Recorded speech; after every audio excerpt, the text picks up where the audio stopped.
प्रेम से बोलिए सियावर रामचंद्र की जय। प्यारे भक्तों, आज पौष मास के शुक्ल पक्ष की शुक्रवार का दिन है और शुक्रवार का दिन संतोषी माता को समर्पित है।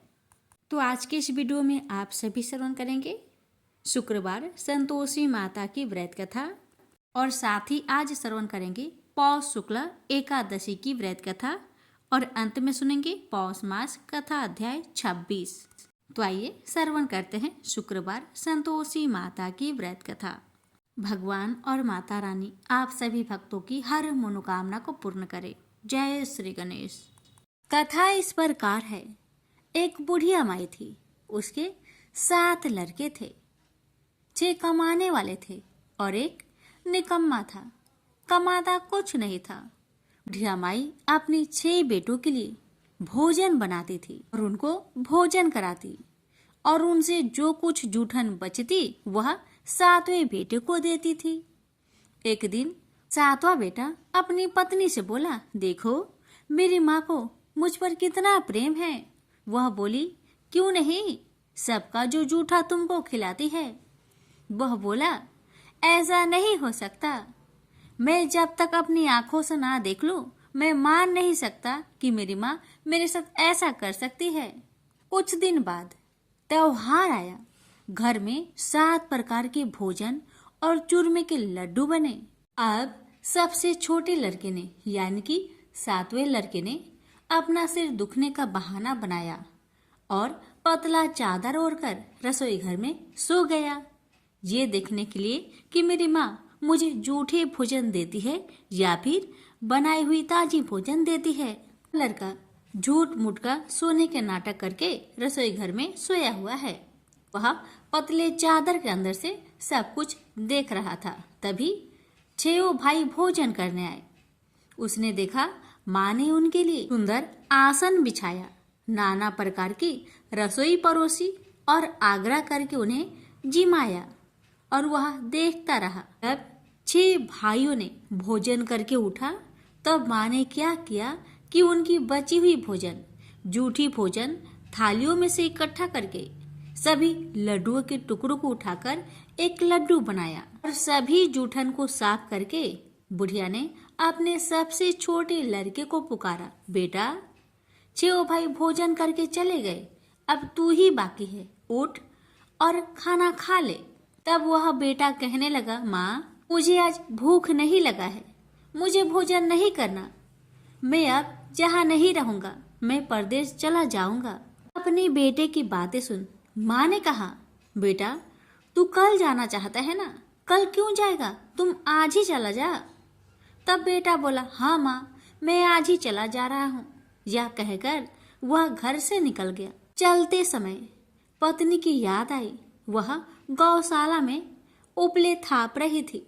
वहां जाकर वह बोला, हम जावे परदेश, आवेंगे कुछ काल, तुम रहियो संतोष से धर्म अपनो पाल। पत्नी बोली, जाओ पिया आनंद से, हमरो सोच हटाए, राम भरोसे हम रहे, ईश्वर तुम्हें सहाय। 2 निशानी आपन, देख धरो में धीर, सुधी मती हमारी, बिसारियो रखियो मन गंभीर। पति बोला, मेरे पास तो कुछ नहीं, यह अंगूठी है, सुले और अपनी कुछ निशानी मुझे भी दे। पत्नी बोली, मेरे पास क्या है, यह गोबर से भरा हाथ।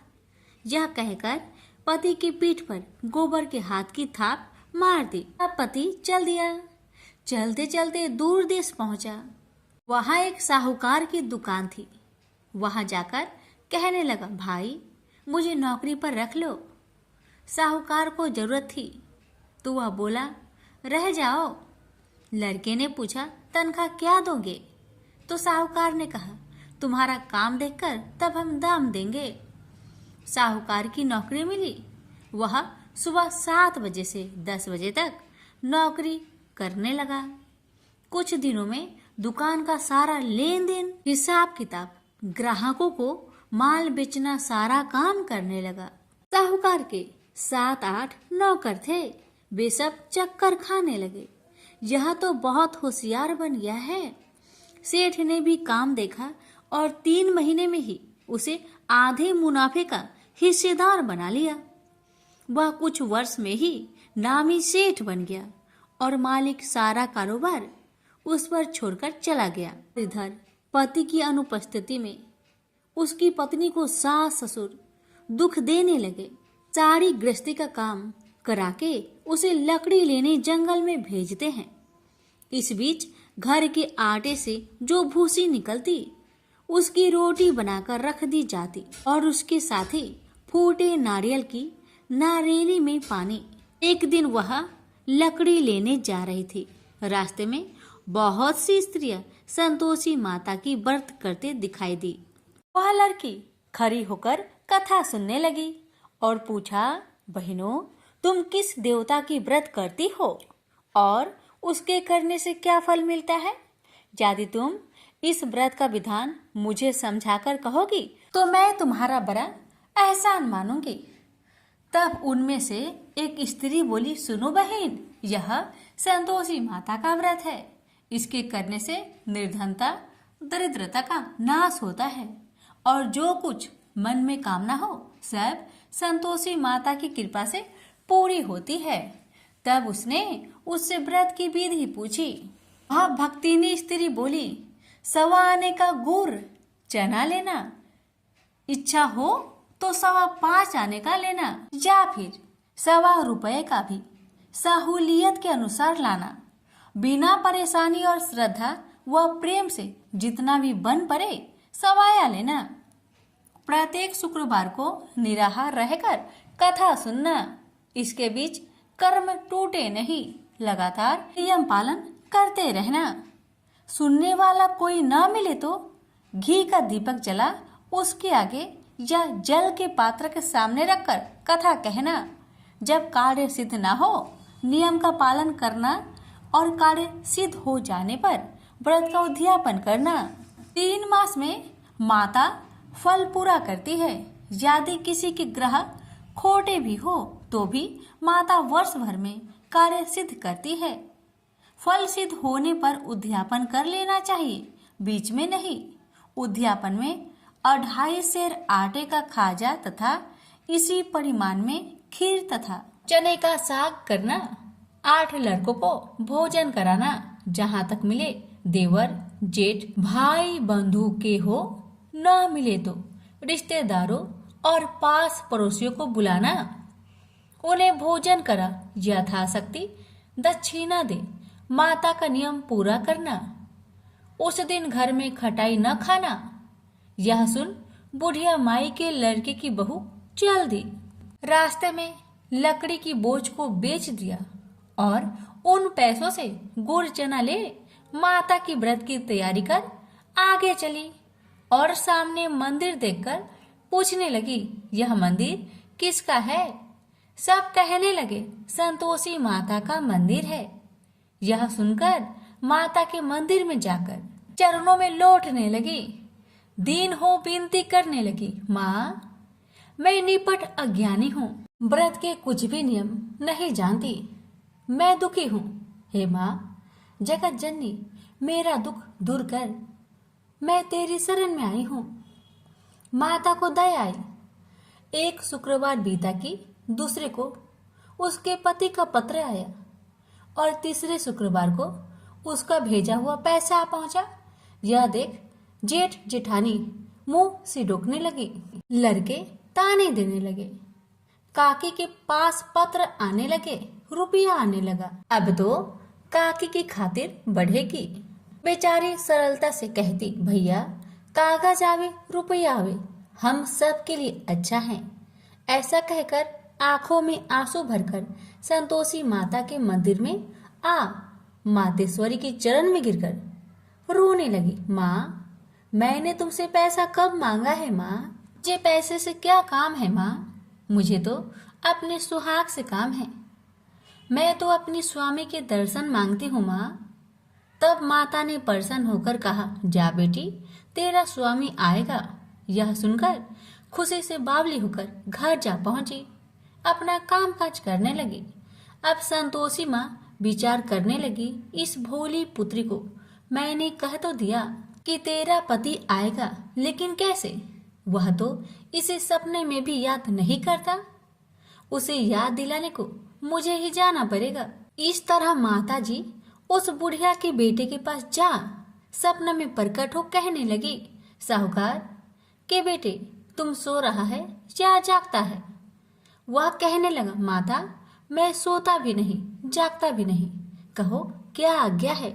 माता कहने लगी, तेरे घर बार कुछ है कि नहीं? वह बोला, मेरे पास सब कुछ है माँ, माँ बाप है, पत्नी है, क्या कमी है माँ?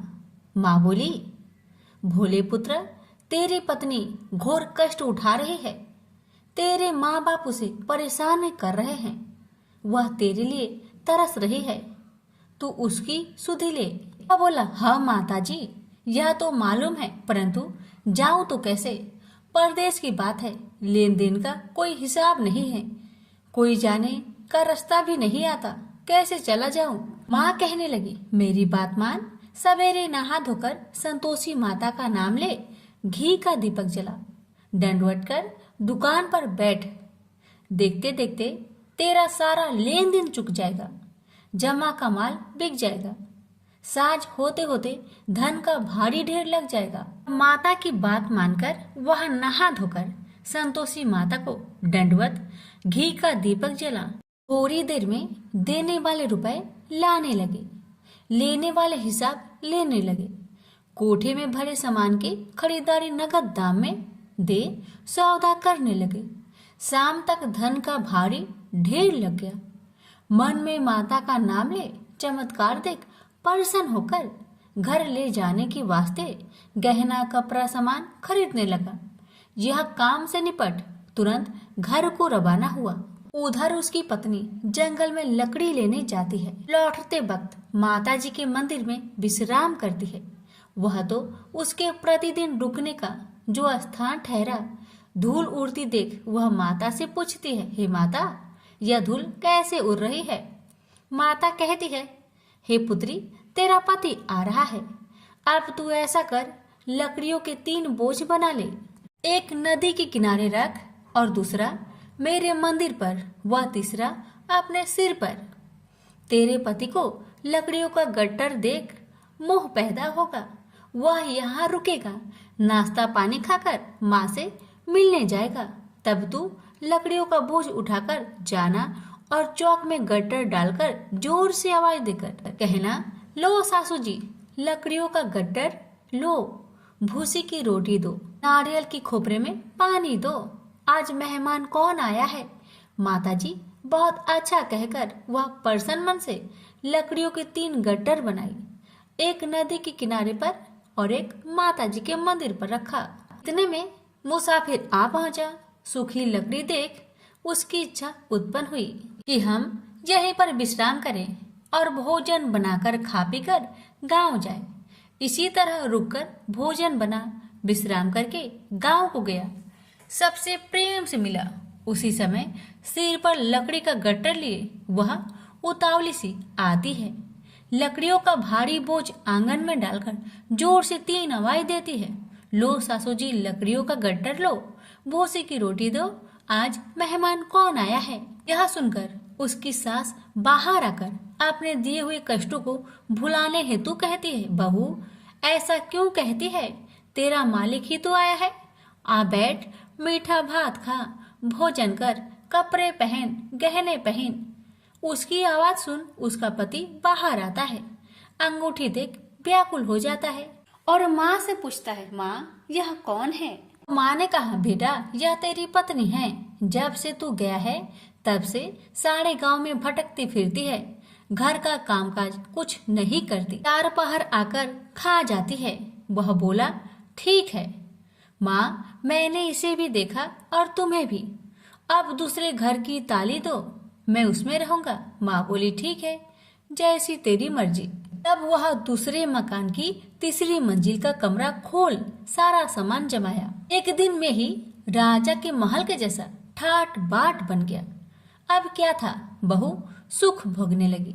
इतने में शुक्रवार आया। उसने पति से कहा, मुझे संतोषी माता का व्रत उद्यापन करना है। पति बोला, खुशी से कर लो। वह उद्यापन की तैयारी करने लगी। जेठानी के लड़कों को भोजन के लिए कहने गए।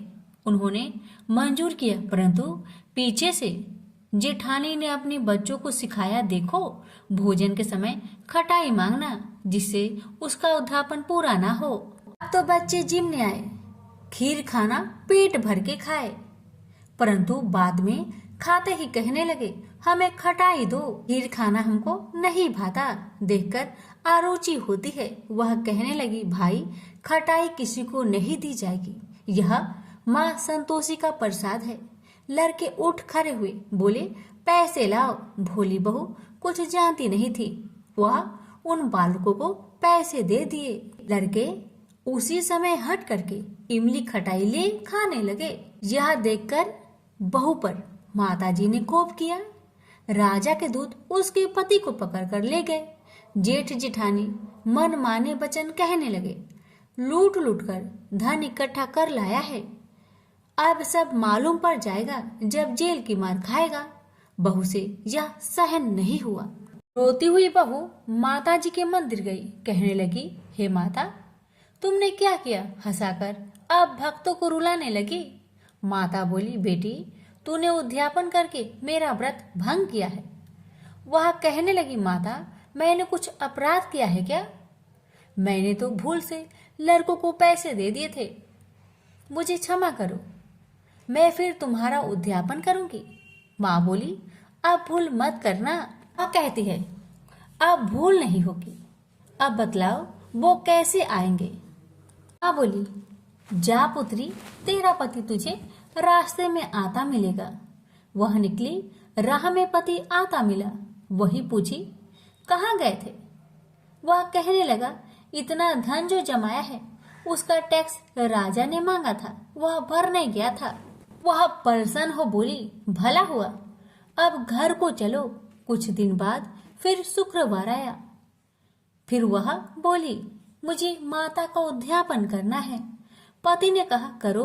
पत्नी फिर जेठ के लड़कों को भोजन को कहने गई। ठानी ने एक दो बातें सुनाई, सब लड़कों को सिखाने लगी, तुम सब लोग पहले ही खटाई मांगना। लड़के भोजन से पहले कहने लगे, हमें खीर नहीं खाना, हमारा जी बिगड़ता है, कुछ खटाई खाने को दो। वह बोली, खटाई किसी को नहीं मिलेगा, आना हो तो आओ। वह ब्राह्मण के लड़के को लाकर भोजन कराने लगी। यथाशक्ति दक्षिणा की जगह एक एक फल उन्हें दिया। संतोषी माता प्रसन्न हुई। माता की कृपा होते ही 9वें मास में उसके चंद्रमा के समान सुंदर पुत्र प्राप्त हुआ। पुत्र को पाकर प्रतिदिन माताजी के मंदिर में जाने लगी। माँ ने सोचा, यह रोज आती है, आज क्यों न आए, इसके घर चलो। यह विचार कर माता ने भयानक रूप बनाया। गुड़ चने से सना मुख, ऊपर सूर्य के समान होठ, उस पर मक्खियां भीन भीन कर रही थी। दहली पर पैर रखते ही उसकी सास चिल्लाई, देखो रे देखो, कोई चुड़ैल डाकिन चली आ रही है, लड़कों इसे भगाओ नहीं तो किसी को खा जाएगी। लड़के भागने लगे, चिल्लाकर खिड़की बंद करने लगे। बहू रोशनदान में देख रही थी, प्रसन्नता से पगली बन चिल्लाने लगी, आज मेरी माँ मेरे घर आई है, आज मेरी माता मेरे घर आई है। वह बच्चों को दूध पीने से हटाती थी। इतने में सास का क्रोध फट पड़ा। वह बोली, क्यों उतावली हुई है? बच्चे को पटक दिया। इतने में माँ के प्रताप से लड़के ही लड़के नजर आने लगे। वह बोली, माँ जिसका मैं व्रत करती हूँ, यह वही संतोषी माता है। सबने माता जी के चरण पकड़ लिए और विनती कर कहने लगे, हे माता, हम मूर्ख हैं, अज्ञानी हैं, तुम्हारे व्रत की विधि हम नहीं जानते, व्रत भंग कर हमने बड़ा अपराध किया है। जग माता, आप हमारा अपराध क्षमा करो। इस प्रकार माता प्रसन्न हुई। बहू को प्रसन्न हो जैसा फल दिया, वैसा माता सबको दे। जो पढ़े उसका मनोरथ पूर्ण हो, जो सुने उसका भी मनोरथ पूर्ण हो। प्रेम से बोलिए संतोषी माता की जय। अब सुनेंगे एकादशी की व्रत कथा। धर्मराज युधिष्ठिर कहने लगे कि हे भगवान, आपने पौष कृष्ण पक्ष एकादशी अर्थात सफला एकादशी का महात्म्य बताकर बड़ी कृपा की है। अब आप कृपा करके मुझे पौष माह के शुक्ल पक्ष की एकादशी के विषय में भी बतलाइए। इस एकादशी का क्या नाम है तथा इसके व्रत का क्या विधान है, इसकी विधि क्या है, इसका व्रत करने से किस फल की प्राप्ति होती है और उसमें कौन से देवता का पूजन किया जाता है। कृपया यह सब विधान पूर्वक कहिए। भगवान श्री कृष्ण बोले, पौष माह के शुक्ल पक्ष में आने वाली इस एकादशी को पौष पुत्रदा एकादशी कहा जाता है। इसमें भी नारायण भगवान की पूजा की जाती है। विधि पूर्वक इस व्रत को करना चाहिए। इस चर और अचर संसार में पुत्रदा एकादशी के व्रत के समान दूसरा कोई व्रत नहीं है। इसके पुण्य से मनुष्य तपस्वी, विद्वान और लक्ष्मीवान होता है। इसकी मैं एक कथा कहता हूँ, सो तुम ध्यान पूर्वक सुनो। भद्रावती नामक नगर में सुकेतुमान नाम का एक राजा राज्य करता था। उसके कोई पुत्र नहीं था। उसकी स्त्री का नाम सभ्या था। वह निपुत्री होने के कारण सदैव चिंतित रहा करती थी। राजा के पितर भी रो रो कर पिंड लिया करते थे और सोचा करते थे कि इसके बाद हमको कौन पिंड देगा। राजा को भाई, बांधव, धन, हाथी, घोड़े, राज्य और मंत्री, इन सब में से किसी से भी संतुष्ट नहीं होता था। वह सदैव यही विचार करता था कि मेरे मरने के बाद मुझको कौन पिंडदान करेगा। बिना पुत्र के पितरों और देवताओं का ऋण मैं कैसे चुका सकूंगा। जिस घर में पुत्र न हो उस घर में सदैव अंधेरा ही रहता है। इसलिए पुत्र उत्पत्ति के लिए प्रयत्न करना चाहिए।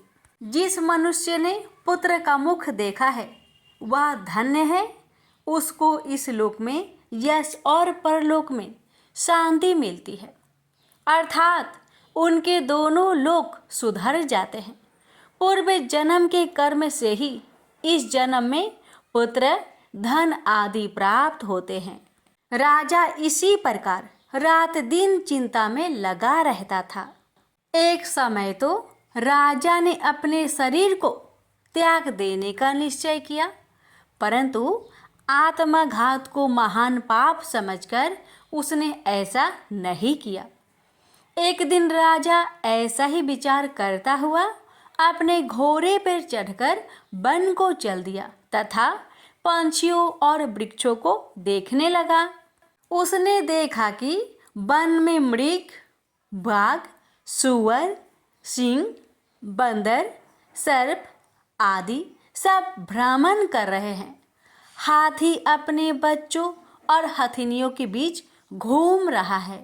इस वन में कहीं तो गीदड़ अपने कर्कश स्वर में बोल रहे हैं, कहीं उल्लू ध्वनि कर रहे हैं।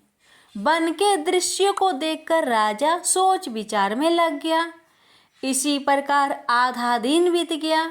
वह सोचने लगा कि मैंने कई यज्ञ किए, ब्राह्मणों को स्वादिष्ट भोजन से तृप्त किया, फिर भी मुझको दुख प्राप्त हुआ, क्यों?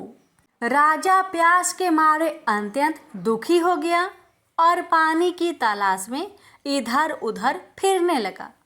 थोड़ी दूर पर राजा ने एक सरोवर देखा। उस सरोवर में कमल खिले थे तथा सारस, हंस, मगरमच्छ आदि विहार कर रहे थे। उस सरोवर के चारों तरफ मुनियों के आश्रम बने हुए थे। उसी समय राजा के दाहिने अंग फरकने लगे। राजा शुभ शकुन समझकर घोड़े से उतरकर मुनियों को दंडवत प्रणाम करके बैठ गया। राजा को देखकर मुनियों ने कहा, हे राजन, हम तुमसे अत्यंत प्रसन्न हैं। तुम्हारी क्या इच्छा है सो कहो। राजा ने पूछा, महाराज, आप कौन हैं और किस लिए यहाँ आए हैं, कृपा करके बतलाइए। मुनि कहने लगे कि हे राजन, आज संतान देने वाली पुत्रदा एकादशी है। हम लोग विश्व देव हैं और इस सरोवर में स्नान करने के लिए आए हैं। यह सुनकर राजा कहने लगा कि महाराज, मेरे भी कोई संतान नहीं है।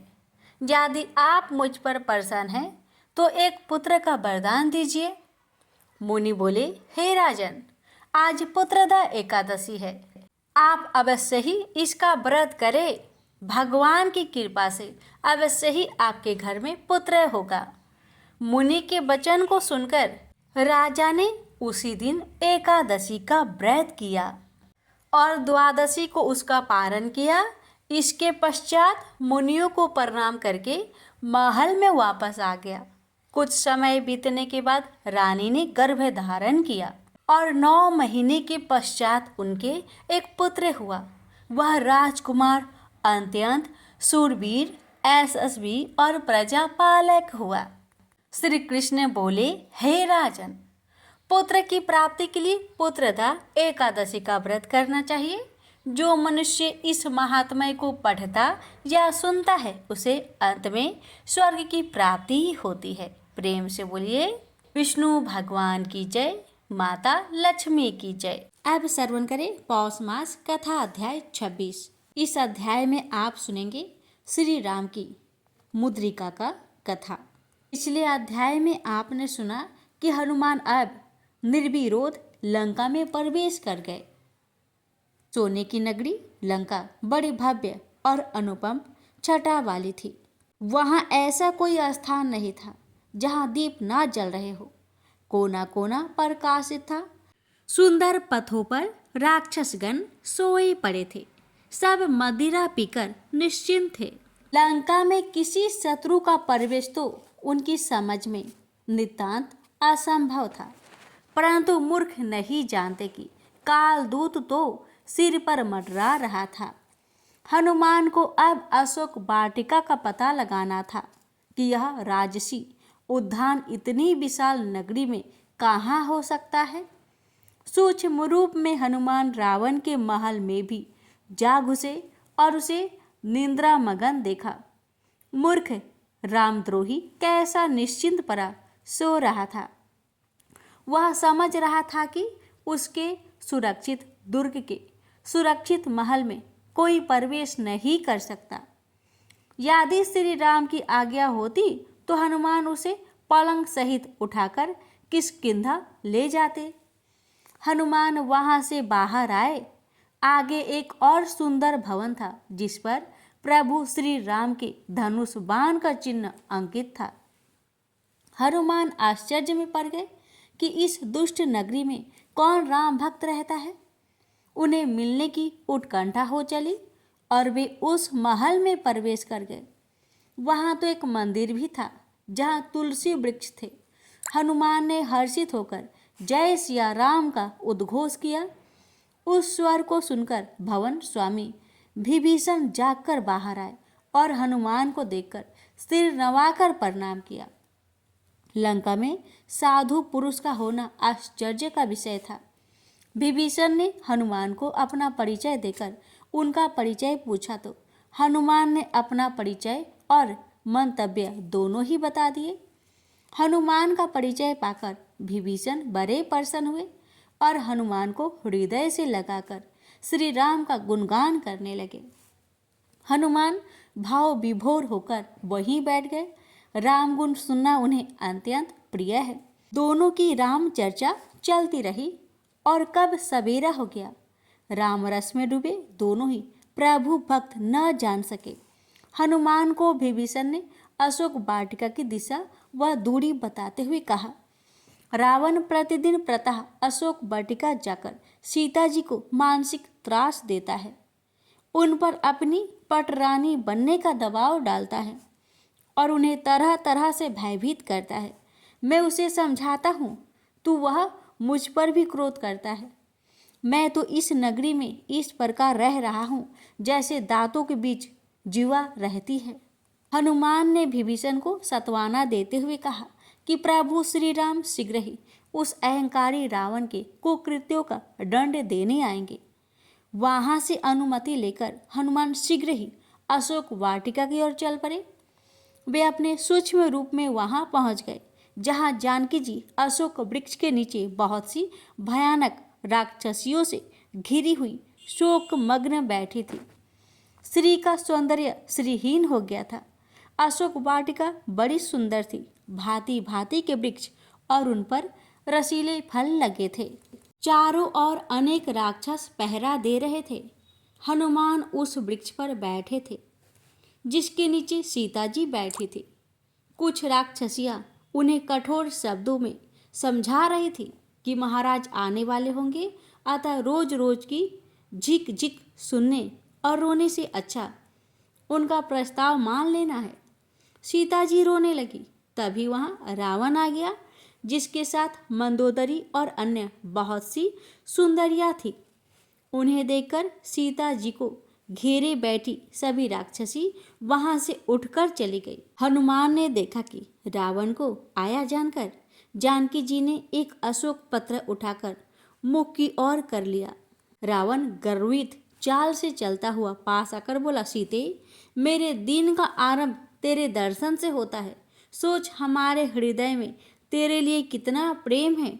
तू उस राम की याद में स्वयं को सुखा रही है जिसने तेरी कोई सुधि ही नहीं ली। अरे ये सब सुंदरिया, नाग कन्या, गंधर्व वाला, यक्ष पुत्री, देवांगना मेरे प्रेम के बस में अपने अपने माता पिता को भूल गई, और एक तू है कि उस तपस्वी राम को नहीं भूलती। अरे मूर्ख रावण, चांदनी कभी चंद्रमा को नहीं भूलती है। सूर्य के बिना रश्मियों का क्या अस्तित्व है। रघुवीर जी को भूलकर तो सीता क्षण भर भी जीवित न रहेगी। तेरे जैसे चोर पामर ही है जो उनसे द्रोह करके मृत्यु को निमंत्रण दे रहे हैं। मूर्ख, उनका एक बाण तेरी इस नगरी को राख करने की सामर्थ्य रखता है। तुझ में जरा भी साहस या पराक्रम होता तो तू मुझे छल से भिक्षुक बनकर हरण करके ना लाता। धिक्कार है तेरे बल को। रावण क्रोध से कांप उठा और अपनी तलवार मयान से निकालकर सीता की ओर दौड़ा तो मंदोदरी ने उसका हाथ पकड़कर समझाया कि अबला पर शस्त्र प्रहार वीरों को शोभा नहीं देता। रावण ने क्रोध में सीता जी को अनेक दुर्वचन कहे और चेतावनी दी कि यदि उसने अपने हठ को शीघ्र न छोड़ा तो यह खड़क उसका सिर काटे बिना न रहेगी।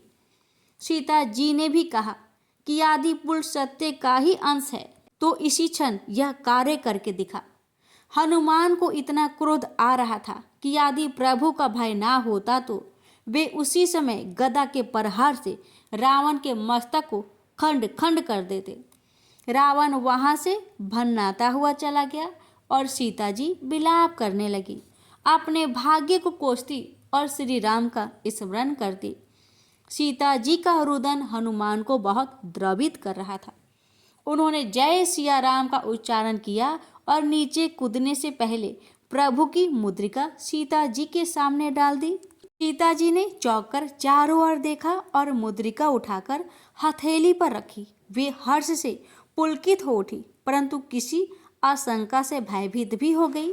श्री राम की मुद्रिका वहाँ कैसे? क्या यह कोई राक्षसी माया है? श्री रघुवीर को युद्ध में कोई जीत नहीं सकता और न उस मुद्रिका की नकल बनाई जा सकती है। निश्चय ही अब श्री राम ने उनकी सुधि ले ली है। वे बड़े ही प्रणय भाव से मुद्रिका के साथ वार्ता करने लगी। यह देखकर हनुमान ने श्री राम के गुणों का बखान आरंभ कर दिया तो सीता विषाद मुक्त होकर कहने लगी, हे रघुवीर की जीवनदायिनी कथा कहने वाले, मेरे सामने आकर मेरा विषाद दूर करो। हनुमान तत्काल वृक्ष से उतरकर उनके सामने पहुंचे और उन्हें शीश नवाकर प्रणाम करने के पश्चात अपना परिचय दिया। सीता जी भाव विभोर हो उठी और सजल नेत्रों से हनुमान को आशीर्वाद दिया। जब हनुमान ने उन्हें राम और सुग्रीव की मित्रता, बाली वध सहित सारा वृत्तांत कहा तो वे आश्वस्त हो गई। फिर वे श्री राम के प्रति अनुराग प्रकट करते हुए बोली, क्या प्रभु कभी मेरा स्मरण करते हैं?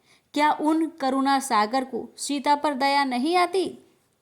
हनुमान ने बताया, वह कौन सा क्षण है जिसमें प्रभु आपका स्मरण नहीं करते? समस्त जीवों पर दया करने वाले प्रभु श्री राम कैसे आपको विस्मृत कर सकते हैं? हे माते, प्रभु ने मुझसे चलते समय आपके लिए संदेश दिया था कि तुम्हारे वियोग में मेरे लिए सभी पदार्थ प्रतिकूल हो गए हैं। अब चंद्रमा की शीतलता भी सूर्य के प्रचंड ताप के समान लगती है। सीता जी का मन अपने प्रियतम का संदेश पाकर मोदित हो गया। हनुमान को अब भूख लगने लगी थी और उनका कार्य भी सिद्ध हो गया था।